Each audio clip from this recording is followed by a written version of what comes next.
قوم سمود نے بھی خبردار کرنے والوں کو جھٹلایا تو کہا کہ بھلا ایک آدمی جو ہم ہی میں سے ہے ہم اس کی پیروی کریں، یوں ہو تو ہم گمراہی اور دیوانگی میں پڑ گئے۔ کیا ہم سب میں سے اسی پر وحی نازل ہوئی ہے؟ نہیں، بلکہ یہ جھوٹا بڑائی مارنے والا ہے۔ ان کو کل ہی معلوم ہو جائے گا کہ کون جھوٹا بڑائی مارنے والا ہے۔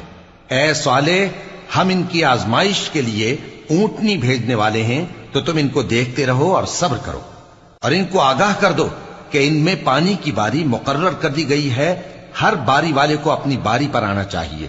تو ان لوگوں نے اپنے رفیق کو بلایا اور اس نے اونٹنی کو پکڑ لیا، پھر اسے مار ڈالا۔ سو دیکھ لو کہ میرا عذاب اور ڈرانا کیسا ہوا۔ ہم نے ان پر عذاب کے لیے ایک زور کی آواز بھیجی تو وہ ایسے ہو گئے جیسے باڑ والے کی چورا چورا ہو جانے والی باڑ۔ اور ہم نے قرآن کو سمجھنے کے لیے آسان کر دیا ہے، تو کوئی ہے کہ سوچے سمجھے؟